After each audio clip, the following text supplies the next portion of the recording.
and for the introduction. And welcome to each single person who's with us. I'm grateful for your presence. It's really heartening to be doing this with the library, public libraries, free access to public libraries and free access to museums. And I see, and I will be in my talk with you today, using the reading of books and the reading of paintings interchangeably.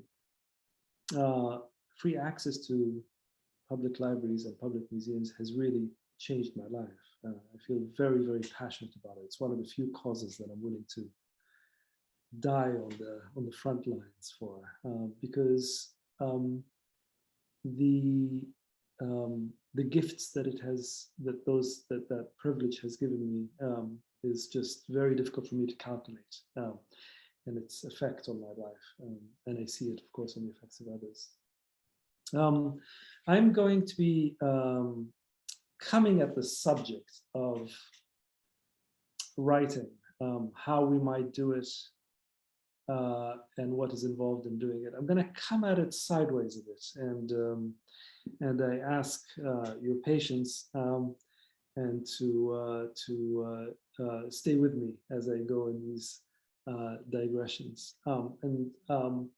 I hope not to speak for too long, because I'd really love your questions and like to make myself available the best I can to answering them.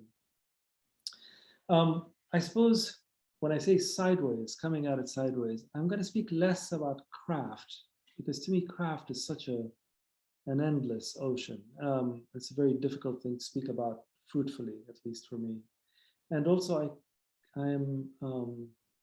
I, as a recipient, as a student of writing and literature, as all writers are, I'm not sure to what extent I have benefited from explicit conversations about craft. I'm much more interested, as it were, in the step before that, in how we might prepare ourselves to come at the thing, to question and interrogate some of the ready-made assumptions that all of us arrive at this wonderful work with.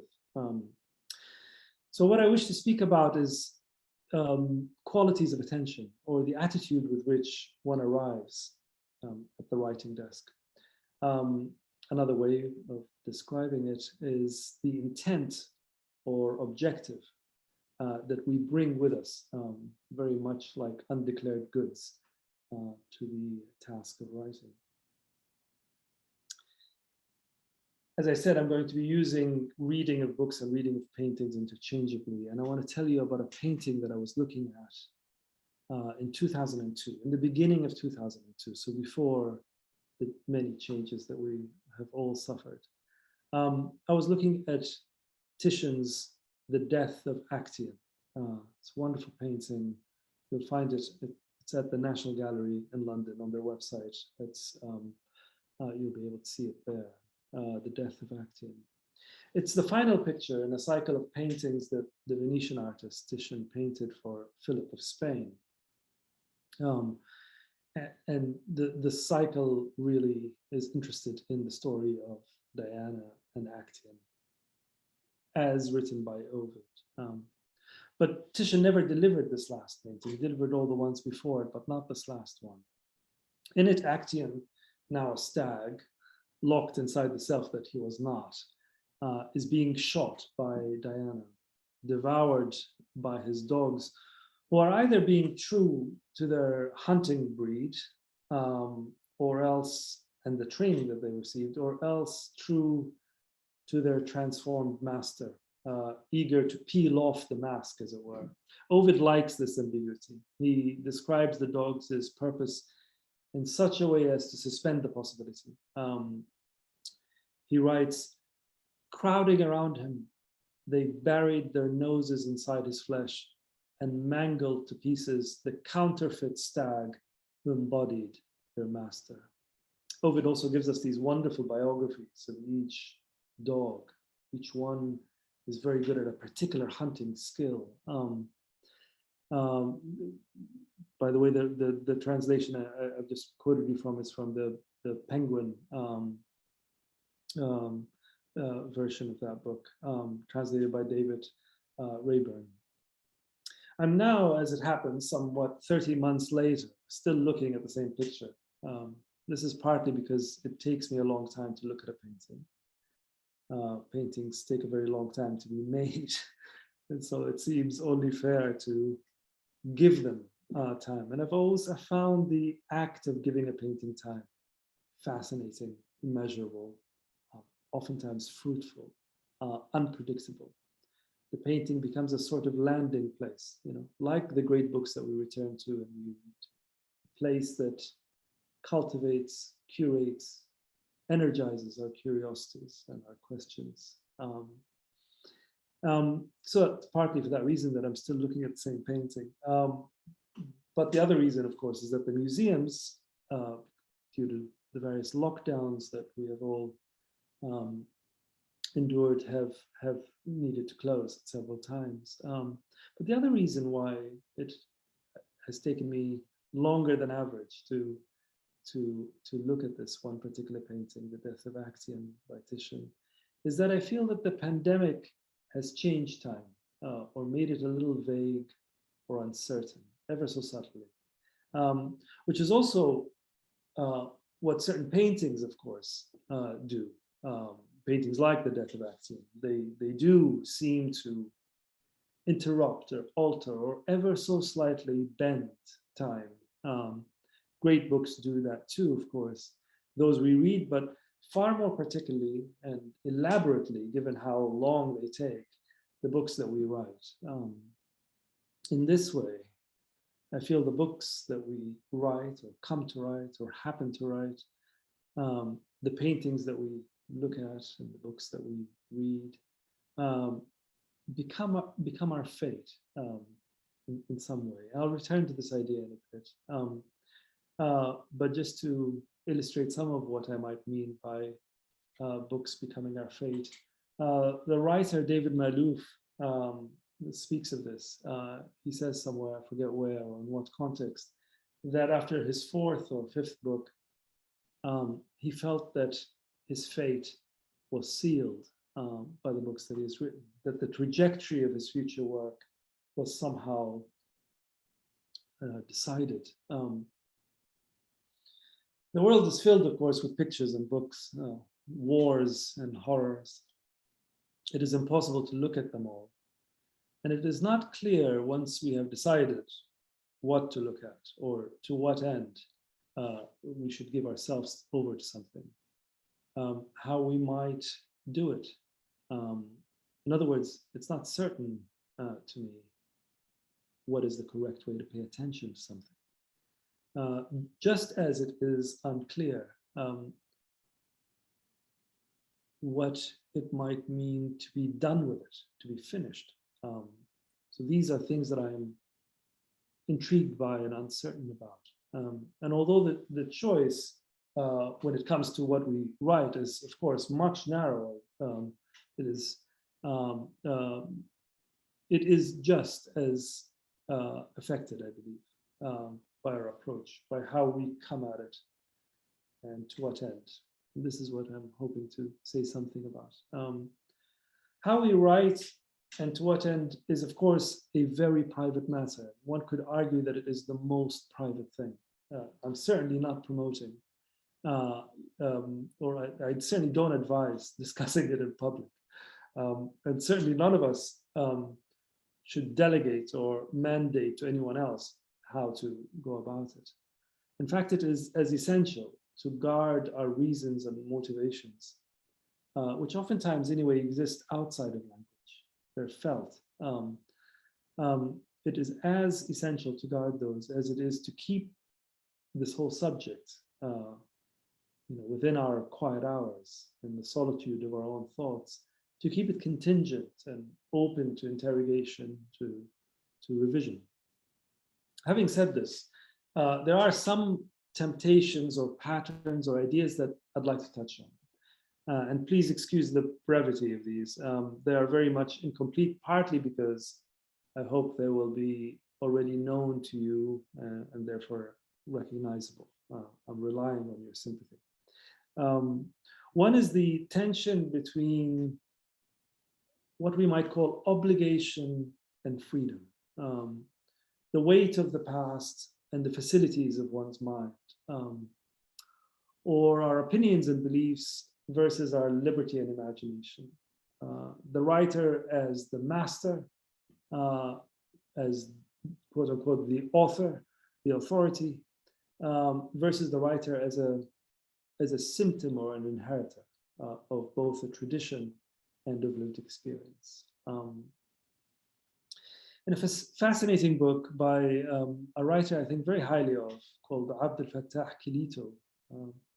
Abdel Fattah Kilito is a Moroccan writer. Last name is spelled K-I-L-I-T-O. And Abdel Fattah Kilito writes about literature mostly, and ideas around literature and language.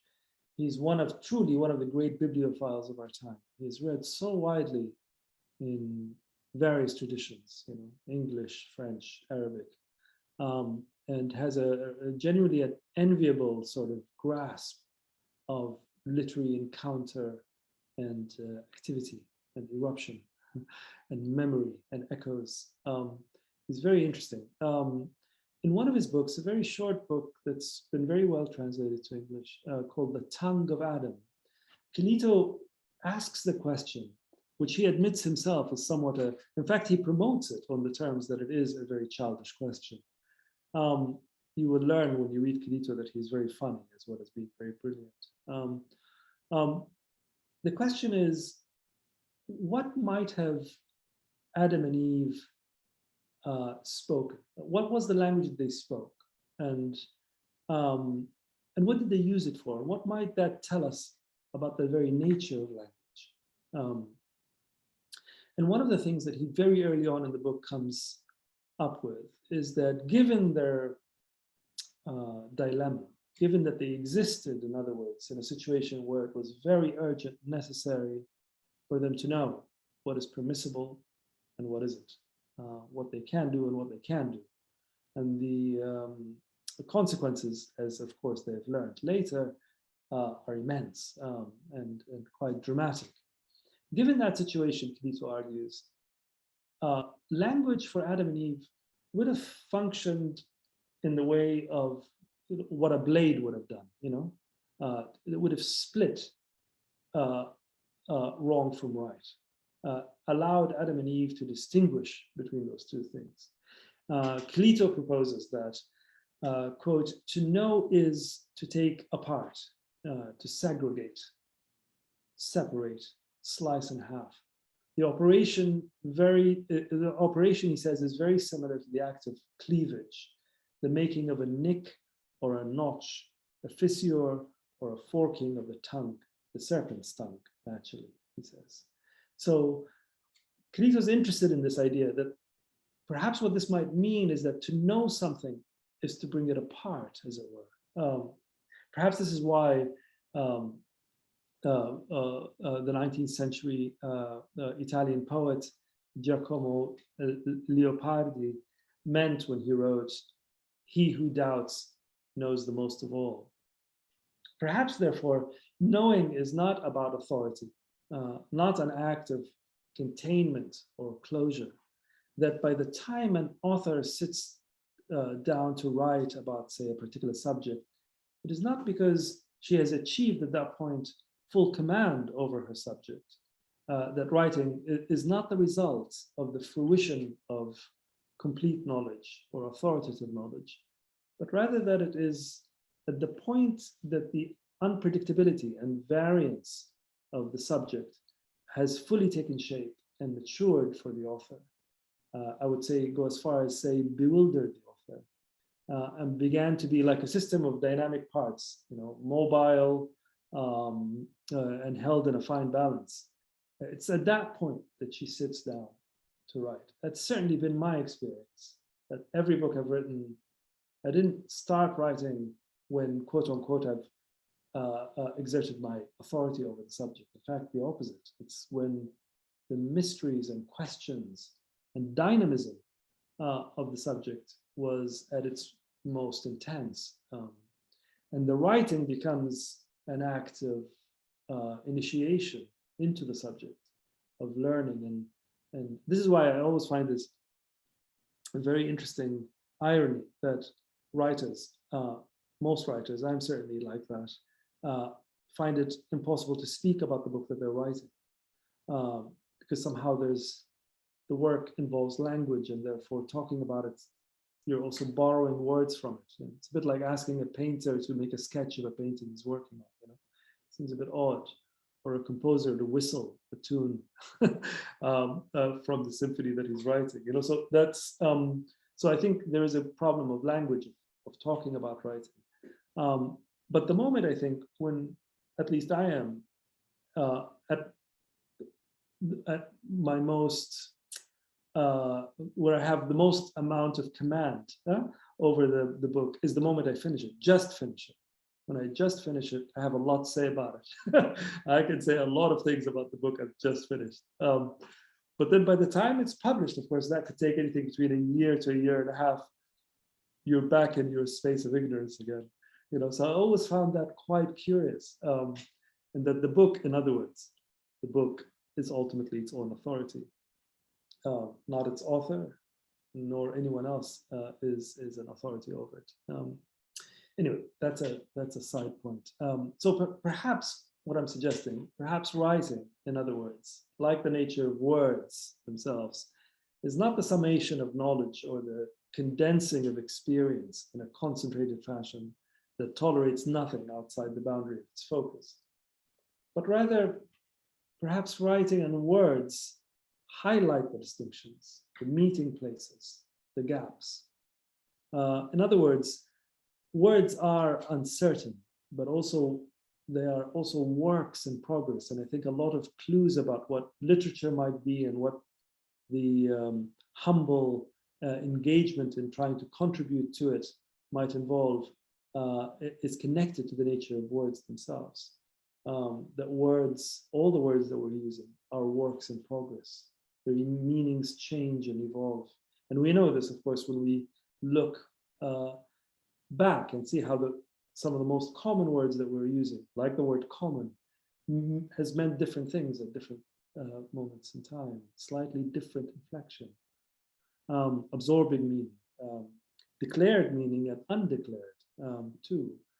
After all, one of the chief purposes, I feel, of language is to portray us, to say a little bit more than what we think we are saying. Kilito's idea of disunity, of knowledge being a state of disunity, fragmentation, that the creative space is one that arises from rupture, from a moment when all the parts of a particular topic or experience or idea seem independent and free or mobile, is refuted by the other North African, as Albert Camus used to mischievously refer to Saint Augustine, used to like to talk about. Albert Camus was very interested in Saint Augustine, and whenever he would refer to him, he often would say the other North African. Camus believed that, completely the opposite almost to Kilito, that to know something is to unite it, to unite all of its facets, that command over a subject, in his view, is an act of consolidating all of its variant attributes. That knowledge is, in fact, a stable condition, or at least a whole condition, or a condition to be stabilized. That to know the world is to order it harmoniously. I'm not sure I agree with either of my two fellow North Africans. For to know seems to me is both to collect, but also to dismantle. Certainly, Titian's work, observing how his work changed throughout his long life. Titian was unusual in that he lived a long life and lived it, relatively speaking, very well, and was able to do his work uninterruptedly, almost never traveled. So he's a very interesting artist to study in the sense of how much he traveled in his work, and he traveled such a long distance. And you could see in those paintings how he surrenders more and more to this idea that things are mobile and vague. Things become vaguer. The borders between things becomes less certain. And I think suggests this. In an earlier painting than the one I mentioned, earlier than the Death of Actin, one of the paintings very early on in that cycle that he does for Philip of Spain, is a painting called Diana and Axion, which again, I recommend you look it up. Titian imagines the moment Axion first lays eyes on Diana. Of course, I'm sure you know the story. The story is Axion is a great hunter, out hunting with his friends, and the way Ovid describes it, their nets are bloody and they've caught a lot of fish and they've hunted a lot of, deer and stags and they're tired, and Actaeon says, listen, I think we should just stop and rest, and we caught too much. And Actaeon leaves his friends and goes on a walk, and takes with him his dogs, these vicious, loyal hunting dogs that he's had and cultivated over time. And in that walk, he stumbles upon the other great huntress, Diana, who herself was hunting that day and has stopped to rest and is being bathed by her aides, and he spots her naked.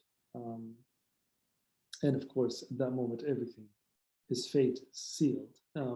In that painting, the painting Diana and Axion, when he first sees Diana, Actaeon, a man who, as Ovid puts it, is punished for a pure mistake, has the light behind him. The way Titian constructs the painting, he puts the light behind him. His shadow is falling on the very scene he is not meant to be observing, Diana being naked. And the Death of Actaeon, the later painting, completed 16 years later, in the year actually before Titian passed away, Diana has become all action. She does not only move things, but she has become the source of all movement and light. Whereas Actaeon is turning right in front of our eyes in that painting into a ghost. And that makes me think that when we stand in front of any object or consider any subject, we cast our own shadow onto it. How we pay attention, in other words, is perhaps the most consequential question, because how we pay attention determines the outcome of our encounter. Titian became ever more interested in this. And inside this question, I believe, lies one of the birthplaces, if you like, or birth moments of modernism, and its interest in the subjective implications of life, that nothing's fixed. Things are filled with contradictory currents. One of the questions this rumination of mine brings up is, what is art for? I don't know what art is for, but I think I know what it is not for. It is not for telling you what to do. It is not there to make you feel better. It is not there to confirm or deny anything, although we might want it to. Asking art to attend to our current affairs is like asking a sparrow to deliver a sermon. Asking what is art for gets in the way of what art is. The world will never behave itself, no matter what barriers you erect. It'll find a way in. The question is never, what is art for? This is something that's, if you've read my work, you know that it's something that is very close to me, this question. If you've existed in moments of great rupture, political urgency, it is very, very difficult to navigate through all this. And I remember very profoundly seeing an exhibit of Pierre Bonnard here in London, and being struck by a particular painting that I feel is really pertinent to this question. In 1970, a few months after the Battle of the Somme, one of the most savage in human history, where nearly 1 million young men lost their lives, Pierre Bonnat painted two contradictory pictures in the same year. Both are landscapes. The first, small and muted, it shows the ghostly figures of soldiers, it's not clear who they belong to, entering a village. They appear to exist, the soldiers, in opposition to nature, as though their mere presence is erasing the buildings and trees around them, absenting social life. The painting is called Village in Ruin near Ham. It's marked a place Bonnat, we know that Bonnat visited near the Somme, very close to where the battle took place. Immediately afterwards, or at the same time, it's hard to know, he could have been painting two pictures at the same time. He painted a very large and colorful painting called Summer. It measures about 2.5 by 3.5 yards. So the size of a small room if you're in the United States, a very big room if you're in London. And the space it creates in the painting is far broader and as warmly hospitable as a sunlit valley. So much light and gentleness, piercing and open, conflicting color. It's quite an astonishing painting. Figures resting languidly with not the slightest sense of threat or even the thought of a threat impeding.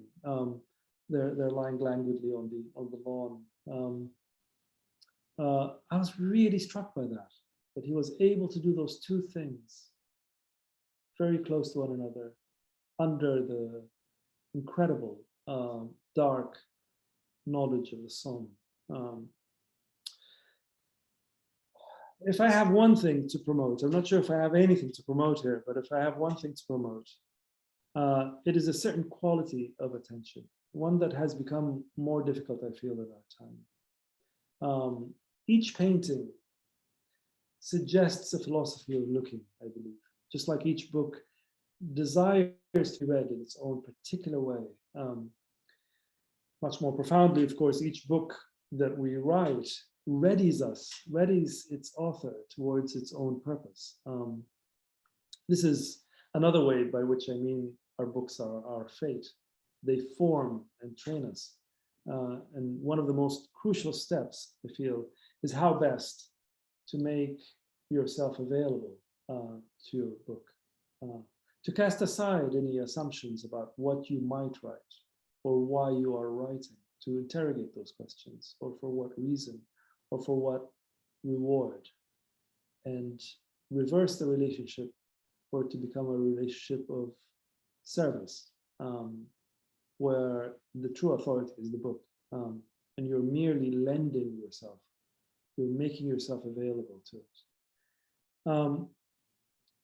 And this returns me to the question of attention. To know how best to lend oneself to the work, one must first know what the work desires. So attention in the sense of paying attention to the work. And one cannot afford to be presumptuous about what the work is about, even though it's yours. We often discover our passions on the page. It certainly happened with me. When I first started out, if you had asked me what I was interested in, I would have listed a bunch of things. But then the act of writing itself revealed to me actually what I'm interested in. And oftentimes surprising to me. And not exactly the things that I would have chosen, right? The choice then becomes, do I lend myself to them or not? Some clues about this question of attention, I feel, lie in the language, to go back to the quality of language or the purpose of language, or the language as a work in progress. Language as not only signifier, but also as a sponge that absorbs our meanings and our relationships to these subjects, such as attention. So some of the clues may lie in the words that we use around that word attention. We speak, for example, of how our attention is tickled, arrested, repelled, or strained. We speak of it being attracted, riveted, called, distracted, kept, made to wane, as in how a moon wanes.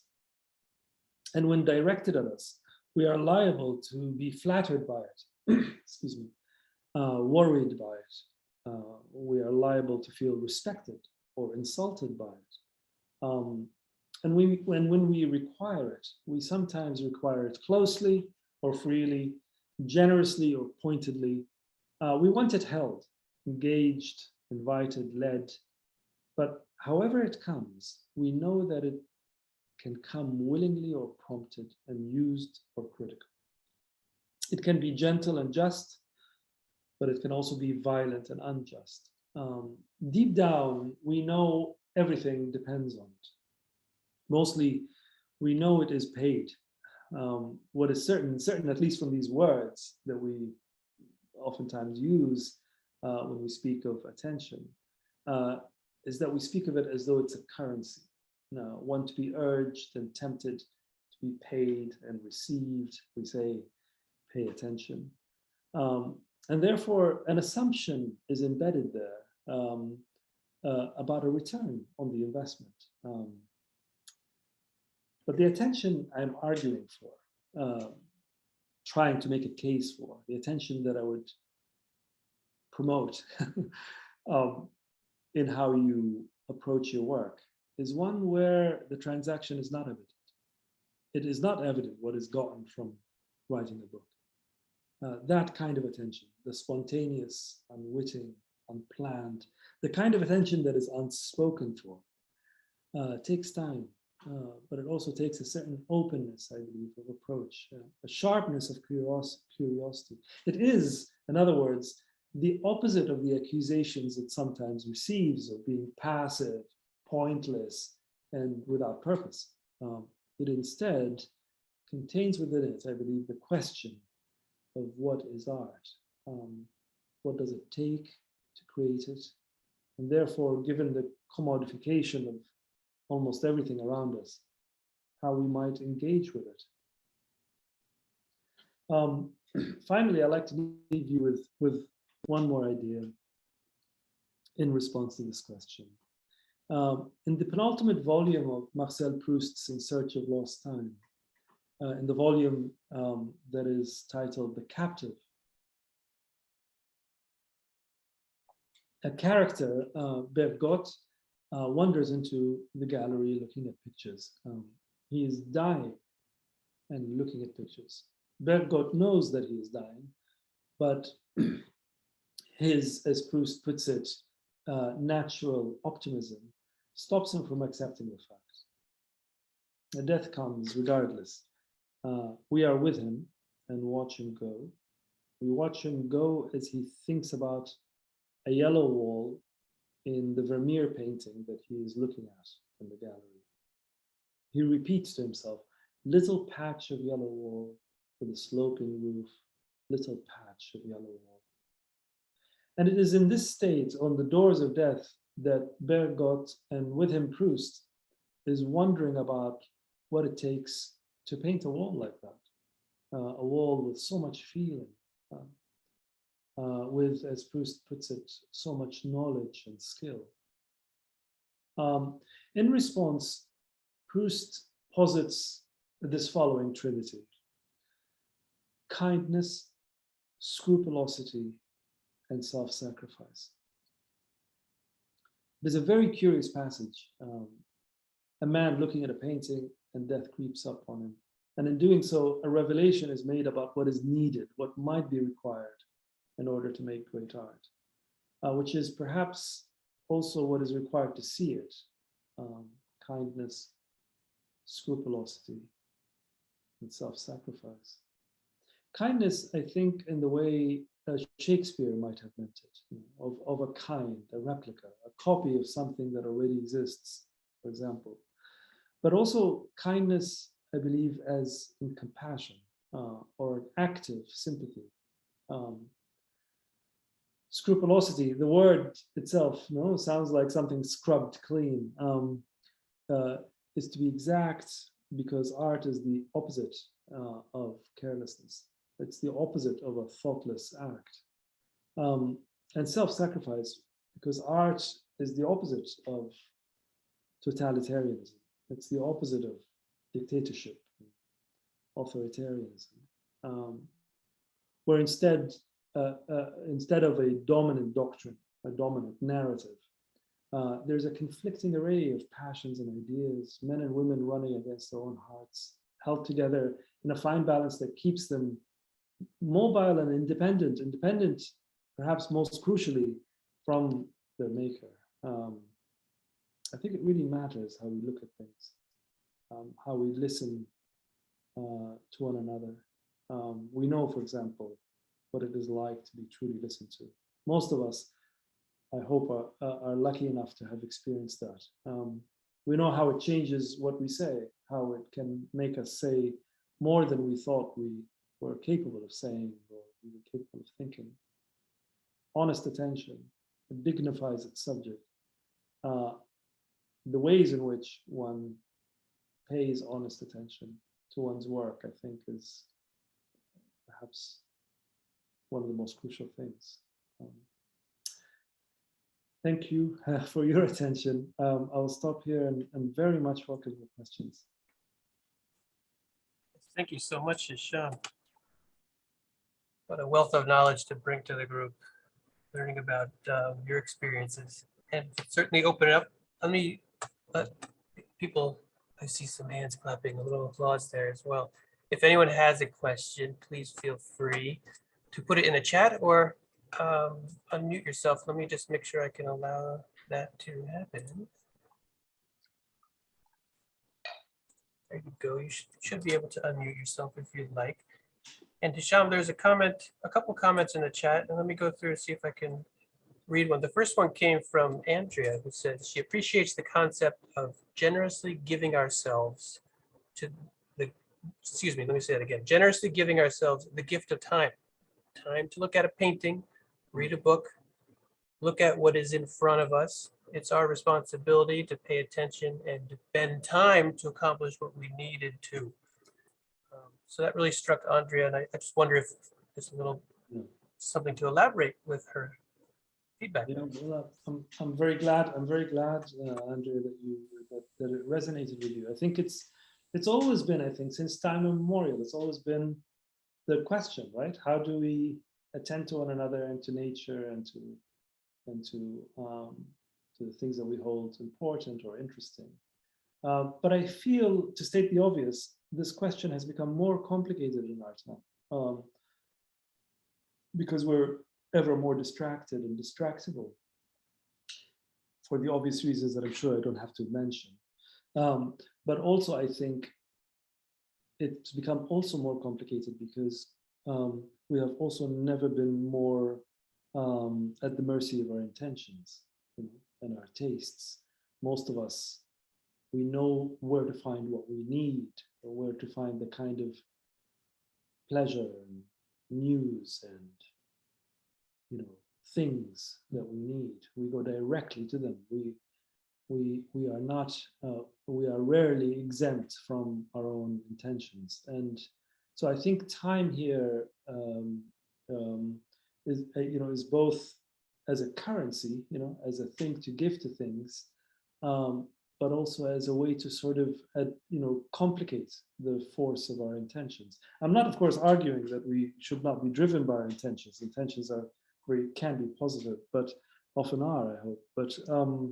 But I think it's good practice, to lend ourselves to things that aren't necessarily where we had intended to be. Yeah. For example, I find waiting, I'm not as severe as Auden, but Auden had this thing where somebody asked him his opinion of someone. He said, "Oh, that man is a scoundrel." He said, "Well, that's very strong. Why would you call him a scoundrel?" He said, "Well, every time he turns about 5 minutes late." So I'm not that severe. I like people being punctual, but I actually sometimes welcome people being late. Because I like, particularly if we're supposed to meet at a street corner. Because I love those sort of 5-10 minutes when you're not supposed to be there. And suddenly you're having to pay attention to things in a different way. If the weather is nice. You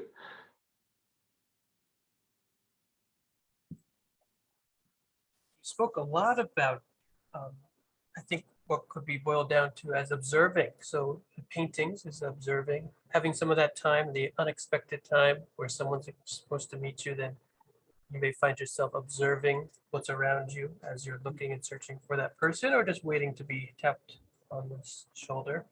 Could you tell us about some of your habits of observing? Is it typically in a museum looking at paintings? Is it in the seclusion of your home looking through just some of the screens on TV or a computer? I mean, it's not structural. I mean, it's not, I'm like everyone else. There are moments when I really don't pay attention, really don't pay attention at all. But I remember when I was a child, it was very curious that when my mother would ever leave me with a friend or a cousin for the night, and, then she'd come collect me the next day, the parents almost always said a version of the following. They said, "Oh, he's so nice, we hardly noticed him." So I think I enjoyed sort of observing, looking at people and on the sidelines listening.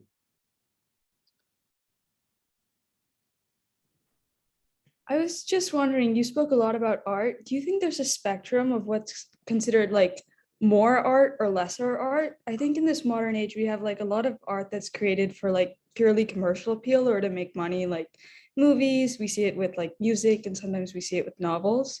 So is art that's created for like the purpose of commercial like success instead of, artistically saying something, lesser art? Does it have equal value, or what is your perspective on that?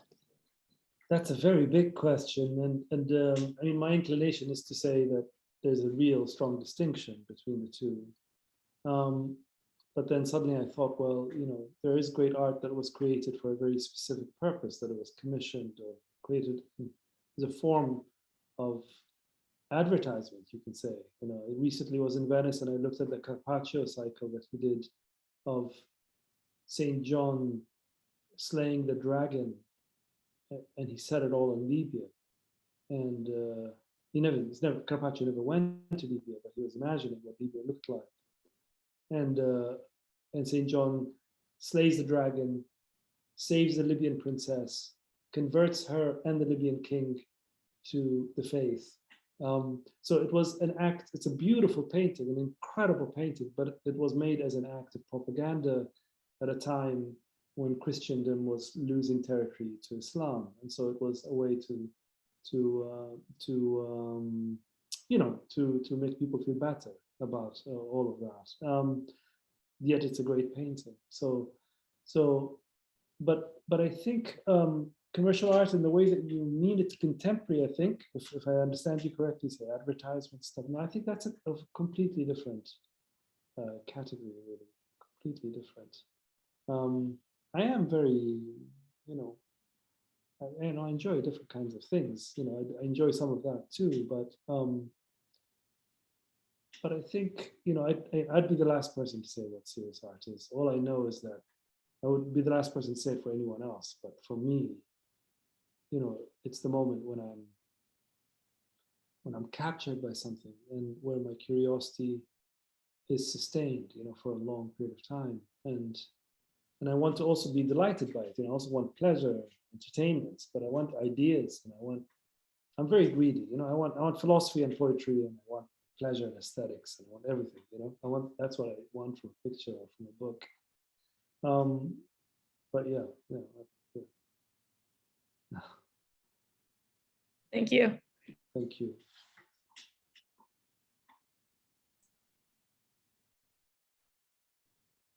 Just want to remind everyone else, feel free to unmute yourself if you'd like, or put a message through the chat. One of our attendees, username Bob and Day, put in a message to everyone that says, "Someone smarter than he has said that, quote, writing makes you smarter, end quote.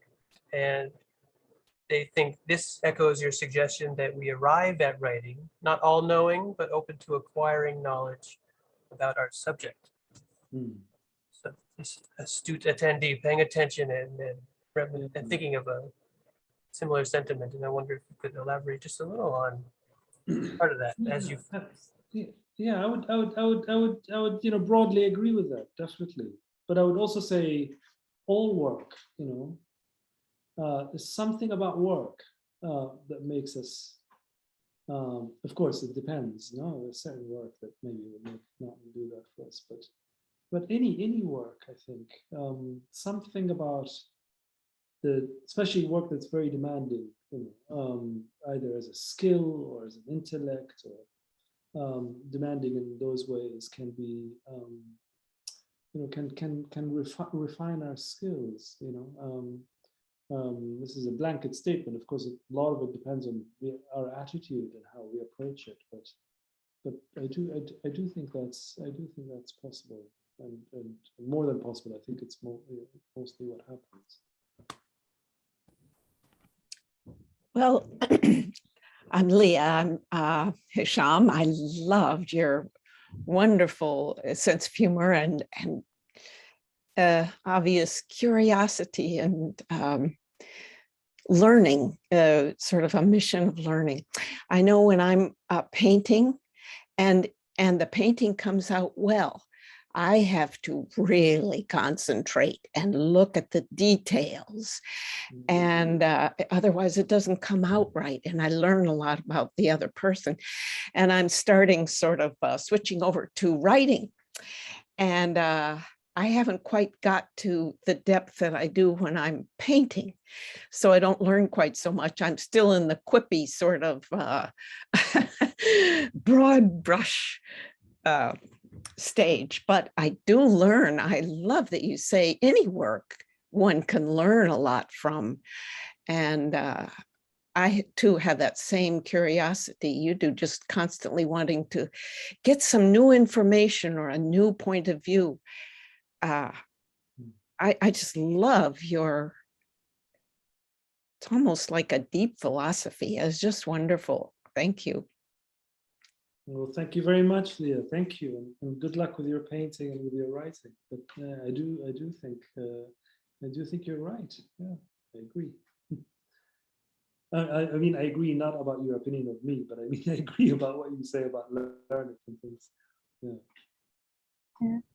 I was riveted and vitalized with just the language you were using. And my question was, how do you ripen your season of attention when you spoke that you take delight and your attention is captured if you're looking at a painting or something? How do you ripen your attention, ripen that season of paying attention? Because when you're captured, you're never quite aware that you're captured. It is only on hindsight that you're aware, oh, something took my breath away. Yeah. The awareness generally for most of us comes a little bit later. So how do you ripen that? Yes, no, I think you're right. I mean, it's a question of fostering your fidelity, I suppose, to what you're interested in, and it gets like all tools that we use. It just gets sharper with time. I mean, how many times have I seen something and then carried on, going on, and then later think, oh, I really wish I'd stopped at that.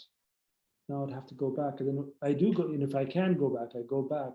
But it's not quite the same.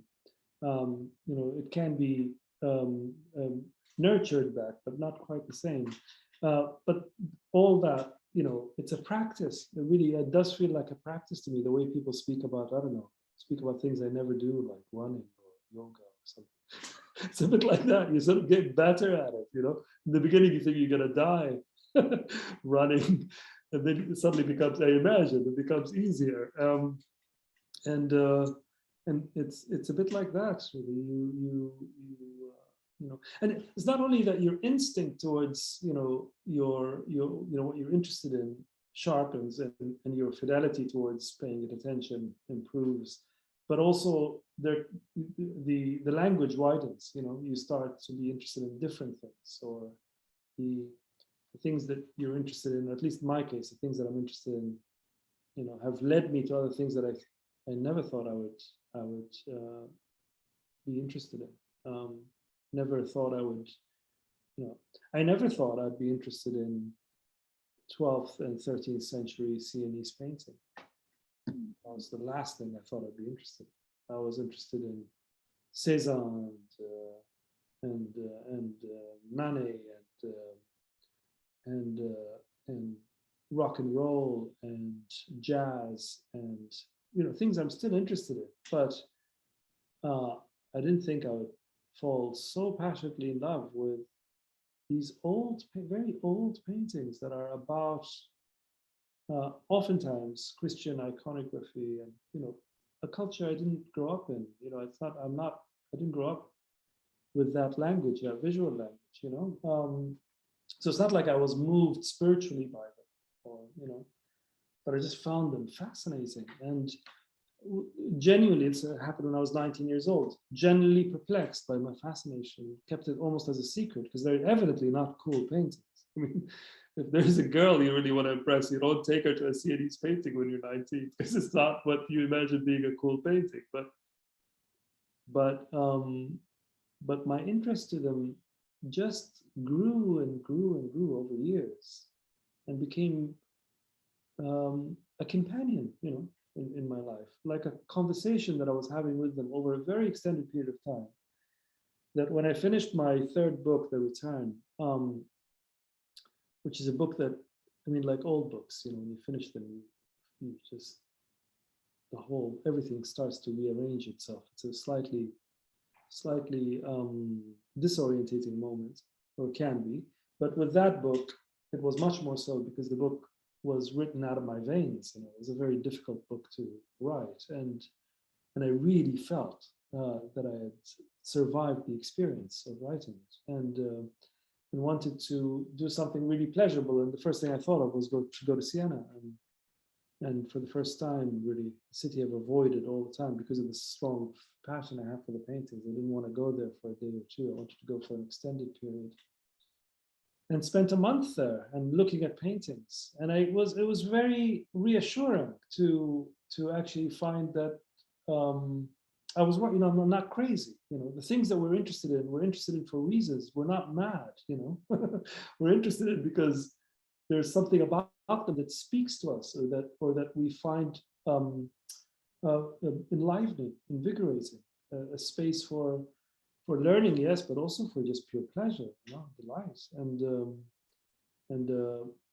And that was my fourth book. I ended up writing about, it's called A Month in Siena, because I ended up writing about what occurred between me and these paintings and the city, and something else, which I'm not going to say.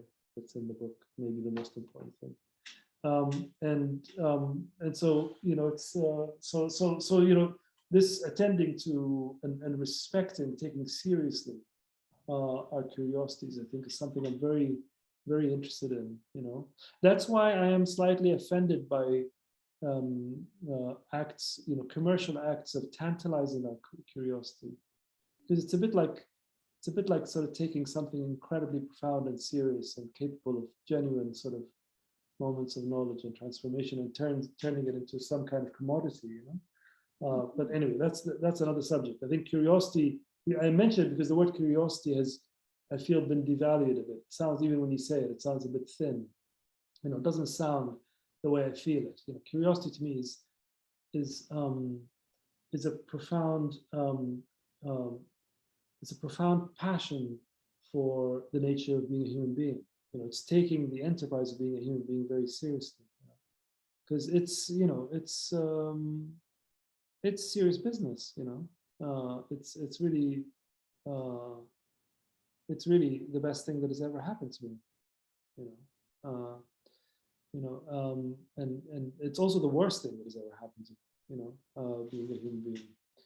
It's all of those things. It's very complicated. We have great cause for pride when we look at ancestors, and we have great cause for shame and bewilderment and confusion when we look at our ancestors. So it's a very complicated inheritance, and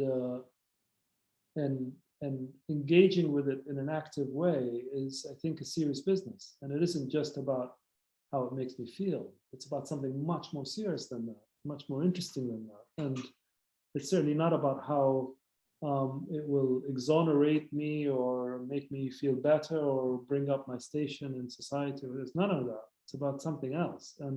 And when you think of it that way, then all of this stuff is yours. You know, Sienese paintings are not foreign to me.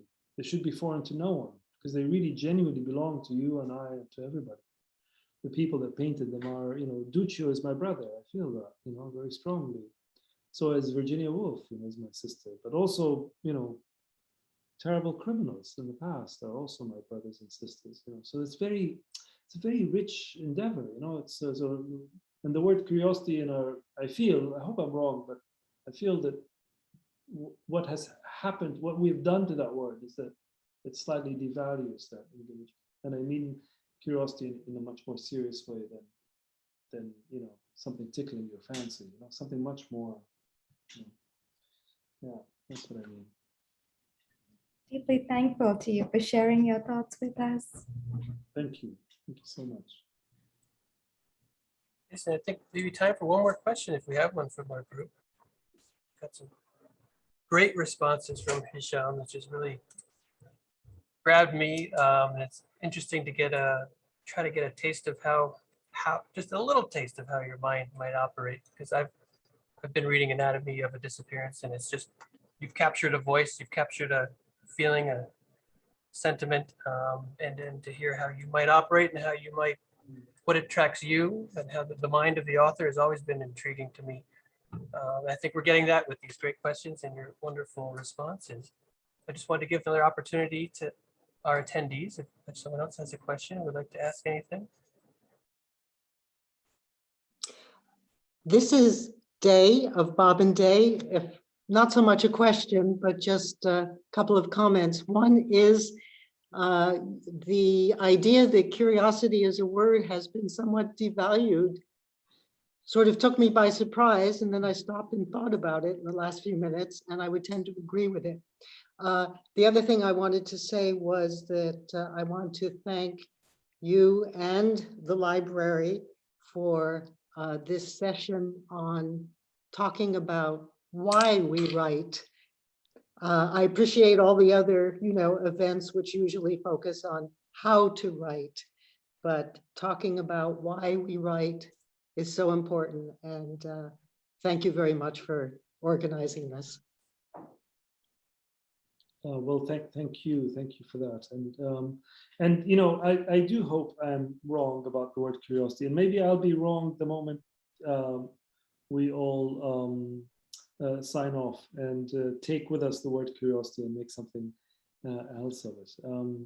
But I'm really heartened by what about what you said, and also really many thanks to everybody here, and particularly to you, Rick. Thank you so much, and I'm glad, you know, I'm glad for this chance to talk together. Yeah. Thank you, Hisham, and thank you everyone for joining us. I think really going to stick with me some of this, your fascination with 12th century art, and then your description of what it is. At first, it's not rock and roll, but there is an attraction for you, and I think we're all going to find that in life, and that really is really sticking with me and gives me a lot to think about. So I just want to thank you again and thank our great attendees, and I wish everyone a wonderful rest of the weekend and the week ahead. Thank you. Thank you.